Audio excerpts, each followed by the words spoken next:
Welcome back to Bragg N Bout Business, brought to you by Cowboy Trail Brewery. Cheers to the West. Today, I'm sitting down with singer-songwriter and author Dani Moon, born in Tucson, Arizona, but raised in Bragg Creek, with stories that run from Paris and the Congo to Triplets and the 2013 Bragg Creek flood. In this episode, we get into divorce songs, starting over at 48, why you should never shelve your art for anyone, and yes, her belief in it, but let's dive into the wild world of Dani Moon. Enjoy. Welcome to Bragg N Bout Business. Thank you for having me. Right on. This is interesting. This is actually the first time we've met. We've seen each other around. Yeah. Yes. And I reached out a couple of weeks ago to Dani and asked if she wanted to come on the show, and she said yes. Of course. Right. So thanks very much. And thank you very much. Of course. Of course. No, I think you've, just from the limited little bit of research I've done, because I didn't want to spoil the spontaneity of the conversation. Mm-hmm. You've led a very interesting life. It's been full. Yeah, it's been full. Mm-hmm. So let's go back to the beginning. Bragg Creek is your home. I was born in the States. Okay. I was born in Tucson. Wow. So that half, the Mexican side of my family is down there. Oh, right on. Mom was American too. So I do have some of her family down there too. But Mom and I moved up here when I was 6 Okay. to Bragg Creek. Wow. It's kind of an obscure place to move from Tucson. Well, my stepfather, Tom Moon, Ah, okay. is third generation Bragg Creeker. All right. And he's a legend in his own right. He's his own legend, yes. Yes. Yeah, musician. And he was touring with Ian Tyson when Mom and him met. Navajo rug. Yeah, Yeah. just, So we moved up here to Bragg. We lived in a little cabin with no running water and an outhouse. And it was, Back in the day. Yeah. Wow. Yeah, it was a change. I loved it as a kid. Not so much as a teenager. No, I can imagine. But the lifestyle kept, growing in quality. And Bragg Creek was such a great place to grow up. Yeah. I love this town. Just run wild all through the hills and the woods. Yeah. And I was literally outside with my dog and a stick, and my dad would do the big whistle that would echo across the hamlet, and I'd come home. That's cool. Yeah. And so you've traveled the world, you've lived across different countries, but Bragg Creek still brought you home. Bragg Creek is home, yeah. Yeah. I went traveling in my early 20s to France and met my ex-husband in Paris. That sounds very romantic. It sounds right? it, right? Too good to be French true. rascals. I know. He got me. I lived 5.5 years there with him. 9 months out of that, we lived in the Congo, Brazzaville. Whoa. Yeah. He was a rope access technician and got a job restoring a cathedral in Brazzaville. So that was very cool. No kidding. That was the most sort of exotic, different. That is exotic. Yeah. Yeah. It was amazing. So what years would this have been? I remember starting my Facebook account. Facebook had just come out. 08, 09 maybe? Is that when it started? Yeah, around there. Maybe Probably. even 07. Yeah, maybe 07. Yeah. Then wanted to move back home, missed home. And then we had our triplets. My God. Mm-hmm. They're 14 now, 2 girls and a boy. Wow. Holy smokes. Boom, boom, boom, boom. You've lived a full life. My God. So, I mean, yeah, so you're obviously a mother. You're a singer, you're a songwriter, you're an author. Anything I'm missing? Yes, but that'll do. That'll do. Yeah. Wow. So I'm guessing all of these different life experiences that you've had have played into your art. Big time. Yeah. I took theater. Okay. In university, went to Mount Royal. So I've always been I knew I wanted to be in the arts. Okay. In some form. I've always liked to sing. I thought I would be an actress too, but that didn't. That triple sort of threat? Quickly.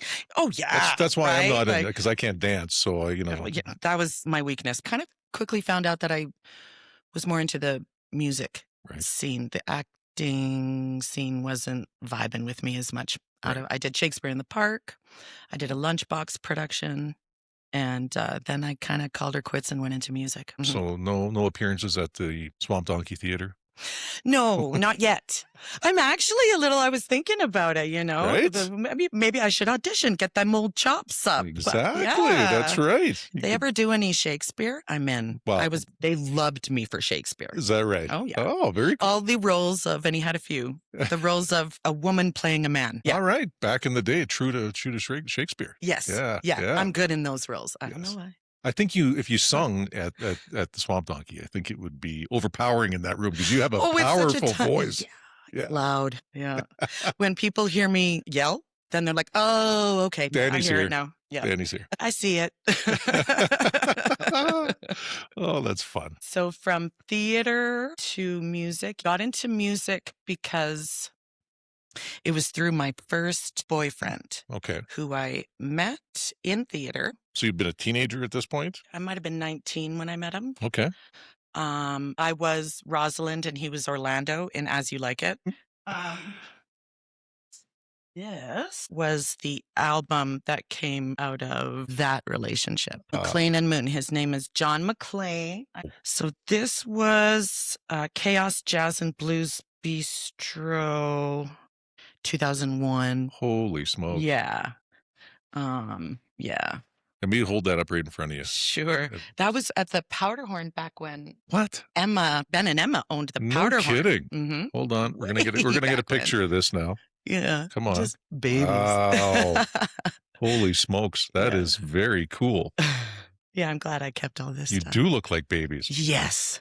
Wow. So because cool. he was the musician, songwriter, and he had that old blues voice for a young he sure did. fella too. So not to focus on him, but where is he now? He's in BC. We still talk. He still texts me every year for my birthday. That's yeah, sweet. It's a sweetheart. We lived together 5.5 years. I think he still performs, but not on a grand level or anything. Yeah. Yeah. So the music, I mean, you grew up, your dad was in music. So obviously it influenced you growing up. Very much so. So in your early 20s, that's really kind of when you picked up the ball and started to run with it. Yeah. John said, well, you got a nice voice. Try singing this. And away. No vocal training? Wait. No, just the training in theater, through theater. Okay. Right? We have a little bit of vocal training. Breathing and... Yeah. Voice coaching. I kind of, on my own, did and then started writing. Okay. So did you do more writing than performing? Yeah. You wrote songs for other people too? Or no, but I didn't perform a lot at the beginning of things, especially because I met my husband and sort of got sidetracked. Sure. My first solo album, Big Schemes, Little Dreams, came out shortly before I met my ex-husband. Okay. All right. And then everything kind of got put on hold. Okay. Yeah. So when you lived in France, what was the music scene like in France? Or were you... in it? Was not in it. This is one of the things I would recommend to artists. All right. Getting into it is don't set it aside. Marriage and kids and all of that is good. It's a choice, but if you're pursuing arts, don't sacrifice it. You still have to have your own thing. Keep going. Yeah. But I wrote. So a lot of the life experiences would have influenced. Yeah, I had songs ready to go by the time we moved back to Canada, kind of thing. And what was the music like in Congo? Very good. And it was French. And you speak French. You're fluent. Well, yeah, I get by. Okay. Yeah. Nice. I've written one song in French, but I sing a few in French. Okay. Very cool. Yeah. I didn't like the idea of not knowing what people around me were saying. Oh, yeah. My ex-husband's friends, and I didn't like just sitting there smiling and nodding. So I've been in that situation many times. It's kind of uncomfortable. I want to know what you're saying. What did you say? That didn't sound complimentary.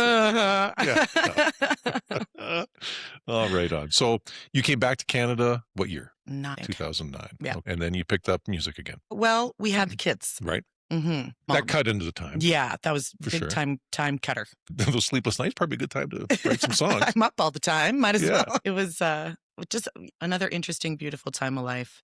My mother passed away too when they had just turned 2, 2013. That was a terrible year. That was the flood year too. Flood year, Yeah. I was going to say. Yeah. I think some timeline shifted there.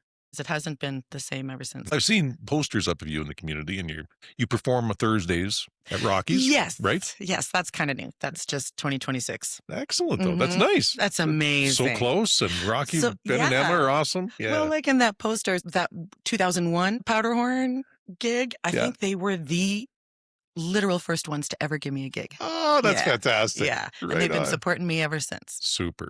I just did a gig for Parkdale United Church. Yes. They have a jazz series, Jazz Wednesdays. Okay. I felt pretty good about that because jazz was always a little more difficult for me than the other genres. Really? Well, a Okay. little intimidating.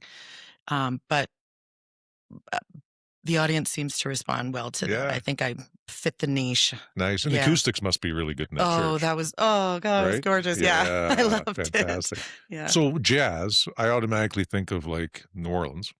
And did you spend time in New Orleans? So yes, my solo albums, the last 2 I've put out, plus these 3 new songs I'm going to have coming out this month. I've used a producer in New Orleans. Ah, I see. Okay. For Jack Mealy Productions. These last 3 songs I kind of learned, and I sent him demos so that I would maintain the authorship, the writing. Sure. It would stay purely mine. So these ones, all Canadian. Hopefully I can apply for some. Nice. Yeah. Okay. Yeah. It sounds very complicated, the music industry. It is. A little more than it should be, in my opinion. There's layers and levels. I can imagine. And hoops. Sure. And probably some biases as well. Which is what I like this Jack for. But the music scene in New Orleans is just my God, incomparable. I mean, there's, it's got to be fantastic. Oh. I've never been, but I want to go.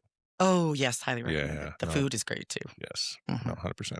So I've always wanted to write a song. Yeah. I have no idea how to do it, though. So walk me through your process. How do you do it? You can start out with a little bit of a melody. Songs will come to me if I'm just humming. Right. Usually the words will come first, like a phrase that hits or just it rhymes really well, or it's just, that's cool. Yeah. And then I can build something around that. The formula is starting to come of good bridges and a strong chorus and turnover and all of that. But at the beginning, I didn't know anything. Right. Either. Yeah, exactly. The first song I wrote was simple, basic blues called Perfectly Clean, about a boyfriend, of course. And just, I think it's the same the entire way through, but it might still be my favorite. Is that right? Well, it's your first. That I've You never forget your first. My baby. That's right. I got to sit down. I got a horrible memory, so I've got to write this stuff down. Sometimes at 3 a.m. I'll get a good idea and I got to write it down. Oh, and if you don't write it down, man, you'll lose it. She gone. Mm-hmm. She gone, yeah. I also want to write a book, and you are an author as well. So self-published. And it was a fiction. Yes, piece. The Water Dish Dogs. The Water Dish Dogs. Yeah, which was a make-believe game that, because I was an only child until I was 9. Mm-hmm.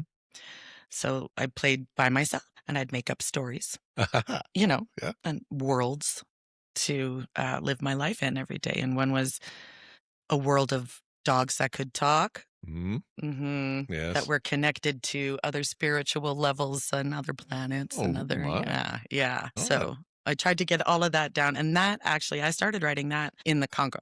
Okay. Because I had a lot of time and help there. And so when did you self-publish? 2020. So just in the last few years. Yeah, I thought it was longer than that. So you can purchase this on Amazon? Yes. Yeah. Okay. All of the book sites. Is that at Elizabeth's shop in Bragg here too? I did have. I don't know if she still has it out though. That and the little my baby. I need to write the rest for that series. Oh, cool. My Baby Boom. Yeah. Oh. She did have this one last I looked for sure. One of a kind. This one. Okay. This town is the reason that I've been able to, I think, grow anything. Yeah. All the support. It's very supportive of artists. It's a big artist community in Bragg, and business community is very supportive. So it's a good place to be for creative. It's an amazing, that's how Big Schemes, Little Dreams was actually even able to be made. Was a fundraiser. Oh, wow. That my mom had the idea, and 3 of her friends, Ann Taylor, Ann Ewan, and Sue Corbett, just organized a fundraiser for $10,000 way back then. Yeah. Holy smoke. Bragg Creek. Bragg Creek. The fundraising, we just went through, we're still going through several of them for the Redwood Fire Department. Yes. And the community center, and there's just always something going on, and Bragg shows up. Yeah.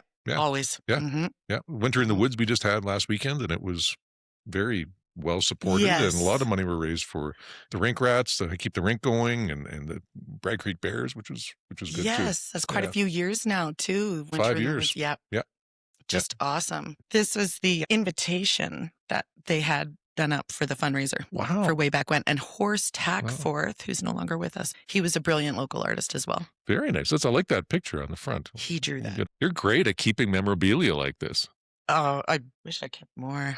The music business, your singing career. Is this your only gig? Is this what you're doing for a full-time job right now? For work. For a living, yes. yes. Trying to build it up a little bit so that I have that to fall back on. Sure. You know, yes, I'd love to of course. still be singing when I'm 70. That'd be cool. Why not? Absolutely. Because you're performing, at Rockies, at the Snowbird Chalet. I was there for the BCPA, the Bragg Creek Performing Arts. Yes. It's on a series every year. They invited me this last year. This over the last year is when it's really picked up. Is it? Yeah. Actually. Yeah. Which is just it's a great music so scene in Bragg. Yes. And I think, like, do you work at all with Rob from Turkey and Pistols? Rob? Not yet, but I am in touch with him. Okay, good. For doing videos for my new ones coming out here. Oh, awesome. Yes. Yeah, he records right in his, and it's such shop. a cool location. And the acoustics are actually amazingly really good. The videos are great. Yes. I'm like, Rob, count me in. He does it really well. Yeah. The scene is just incredible. And there's a plan for a series of 3 concerts at the Community Association. Oh, yeah. Community Center. I think the first one's on the 7th, March 7th. Sweet. Yeah, and then there's going to be a few more planned as well. So Rob's all about local music, and he's so passionate about emerging artists and giving them a shot and giving them airtime Isn't that and supporting them. And like, it's just, yeah, he's just a good dude. Mm-hmm. He was also my first interview on the podcast. Was he? Yes. Oh, way to break it in. Right? Yeah. Oh, we talked for hours. Yeah. He's got a great story too. Perfect. Great guy. There's a lot of good ones in Bragg Creek. We're so fortunate to live here and have that. Very, very fortunate. You obviously perform not just in Bragg, then you're performing in the city. Starting to. And the music scene in Calgary, I feel like they don't promote it enough. I feel like I never hear what's going on in the city. They could do better. Chip and Anchor, that's been there for long time. No more? There's a lot of artists grouping to try and stop it and support it and keep it going somehow. But yeah, the city wants to develop there. So that's too bad. I see the blues cans now on 16th Ave. Yeah. Where Tipperary's used to be. That was a big one. That's a big bar.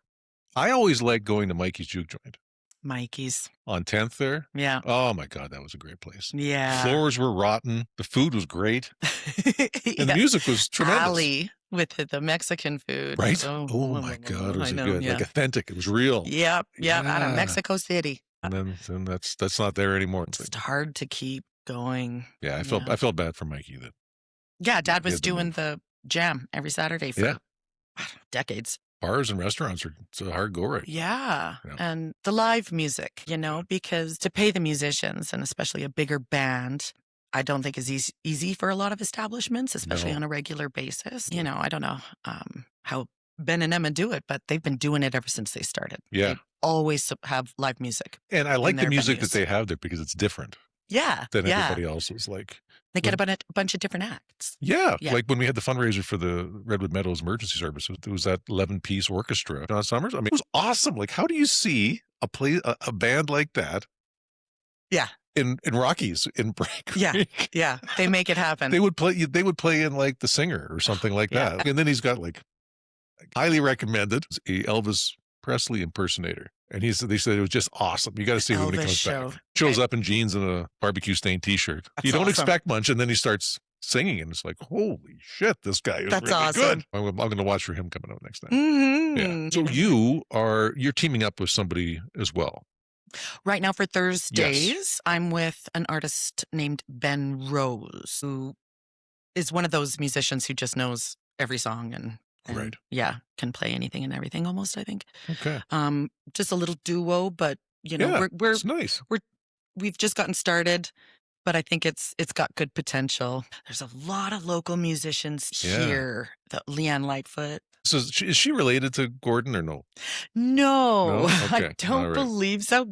Don't quote me on that because I don't know. You heard it here first. Sure. Yeah. Gordon liked to party in the 60s and 70s. So you never know, right? Yeah. You sure? Right on. So what advice would you have then because there are some young artists out here. Mm-hmm. What advice would you have to give to them when they're looking to get into maybe the music business or just promote themselves? Don't get distracted or sidetracked too much, especially us girls. Boys. Trouble. Don't let them get you off track. Although we do give you a lot of really good material to write with. Oh, such good material. Right? Well, my 3 new songs are divorce songs. You know, go ahead and treat a songwriter wrong. Okay. Yeah. just ask Taylor Swift. Yeah. Stevie Nicks. All right. That's right. Criticism is a big, you gotta have the guts to just not take criticism to heart. Don't read posts, the social media comments. Don't even care. Yeah, no. Don't even care about other people's opinions. That's if you right. like it, if you know you're good, you want to do it, you love it, do it. Exactly. Nobody else's opinion matters, period. Good or bad. Don't let the good get to you either. Because people will blow it up. Instinct, gut. Yeah. That's what you go with. That's what you trust. Yeah. Every time. Yeah. Have a few good people in your corner that will tell you the tough stuff. For sure. Yeah. For like sure. you really shit the bed last night.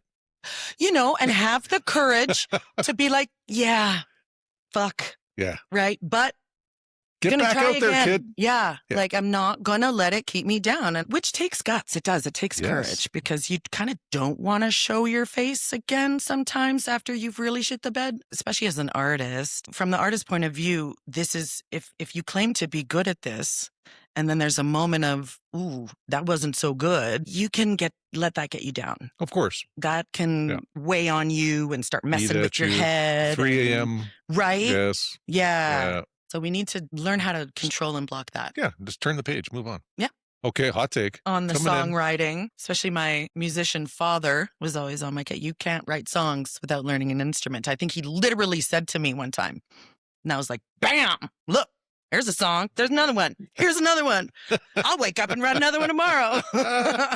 Don't tell me no. Showed him. Don't let that stop you. Anyway, because people are full of opinions. Oh, everybody's and they're going to lay them on you. Yeah, you know? That's true. And you won't be able to stop them. Do anyways. I didn't rush out and take years to learn the piano before I put out a song. That wasn't my process. Just start. Yeah. Put pen to paper. How long did it take you to write your first song? See, that's the incredible thing. They're pretty simple. 5 minutes. They come pretty quick. When they come, you got to sit down and do it. Yeah. Otherwise, you could lose. You could lose it. Yeah, the good stuff. Lose the fire. Yeah, just like I did. You have to sit down and start. Mm-hmm. And sometimes that's scary because people are afraid of failing sometimes or being embarrassed of what they wrote. It doesn't have to be. Yeah. Even if you come up with a song or you come up with a piece of art or you create something, there's a market for that. There's somebody that's going to like it. I mean, there? 9 billion people in the world today. There's somebody that's going to like it. And now with social media, you can get that out to those people now. Yeah. And it'll find them, which is kind of cool. That is very cool. So you got to start. You got to not be afraid of, because it's a very vulnerable place to be. You're totally exposed. Well, you're sharing your feelings about perhaps a negative part of your life. The more AI and the more technology is introduced into that, the more people are going to be looking for real, authentic, genuine people connect. And want to connect with those people. There's going to be a real trend in people avoiding AI influenced stuff. I think so too. And going more genuine. I can see that. That's kind of the cool thing now about social media is it's no longer social media. It's really interest media because the way that we're fed with algorithms now, it's things that you've clicked on, you've looked at, that you've searched. That's what you're going to get more of. It's not people who are following you now. You're seeing their stuff. It doesn't work like that anymore. It doesn't work like that anymore. No, which is good for artists because you'll find those people.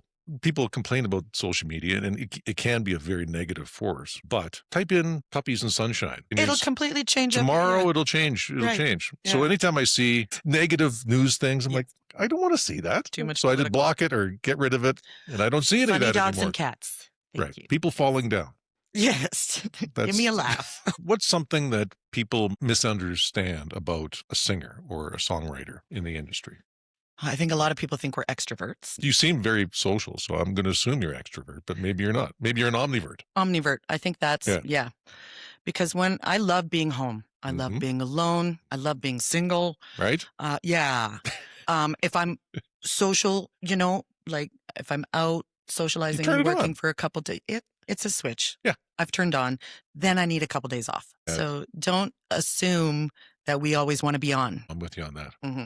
Yeah, no, that's a good point. Because when we see you, you're very exuberant, teaming, you're interacting. So, you think somebody is a people person. Then I go home. And you shut the door. PJs, might not shower you gotta for a couple days. Yeah. Just slam my Netflix. Nobody talk to me. That's a good point for people then. Yeah. All right, some personal questions for you now. Sure. So what did you want to be when you grew up? I did want to be an actress and a singer. Okay, all right. The acting kind of went out, but I still You find your way. perform. Yeah. So. And you're still young. You can still be an actress. Aw, thanks, Gregg. Yeah, I'm guessing we're close to the same age. I don't know. I think so. Yeah. What did your parents want you to be? Mom was so supportive, and Dad's a musician, so they never had any They weren't arguments or biased at all. complaints. No. Right? Yeah, they were just, go, baby, go. Not one person in my family played a musical instrument. No, No. not one. My dad's uncle, my great uncle, did the bagpipes. Awesome. Not at 4 a.m. He'd go on a bender, and then he'd get the bagpipes out at 4 a.m. and we lived in the country, walk up and down the driveway blowing his bagpipes. Amazing. Oh my God, Uncle Doug, what a guy! Yeah. Yeah. Oh, good on you, Uncle Doug. What was your first job? Like in general, ever? Honeying, which. No. Other people's kids, no. Right. And I sold shoes. Oh, Actually, like a Foot Locker or like out of Brown's Shoes in Holt Renfrew. Okay, I'm familiar.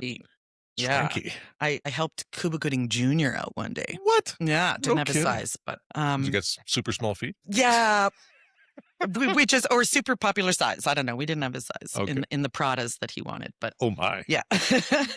All right. I started on full commission, and that was miserable. Wow. There was a 70-year-old lady who had been working there forever named Gladys. Chanel suits and hot pink lipstick. Oh wow! Platinum hair. Painted quite a She picture. was so mean. Yeah. She was so nasty about it. She would send me, I've got lunch today, Dani. And she would give me $5 to go to the food court. But during the busiest time when I was going to be standing in line there for the longest time, and she got 4 sales while I was gone. Oh my God. Whenever you say shoe salesman on commission, I automatically think of Al Bundy. Oh, yeah. I feel his plight His now. pain? Yeah. Trying to That's- jam a size 8 foot into a size 6. And these women, they had nothing better to do, Gregg. Like, honestly, you've tried on I believe it. 11 pairs of shoes. Now you're not going to buy one. Just come on, lady. To have to put them on their feet like they're Cinderella. And all Yeah. of- What was your worst job, or was that it? That was it. That was it. Shoe salesman. Okay. Yeah. Al Bundy. Yeah, Al Worst Bundy. job. Yeah. What was your favorite job? Performing. It's a good gig. You get the runner's high off of it? Oh, gosh. Yeah. I don't need to climb a mountain or jump out of a plane because that's Is that right? Eh? exhilarating. Ah, I had such stage fright at the beginning. I can imagine. Actually, that's since perimenopause and divorce, maybe. I don't know, but that's got cured. At some point, you just stop giving a shit. Okay, that's it. I don't care Yeah. what people think anymore. Exactly. Oh, gosh. It's so freeing. So freeing. It So feels freeing. so good. Yeah. You know, it's not even being brave. No. It's just not caring. Just not caring. Yeah. And Yeah. then you can just have fun.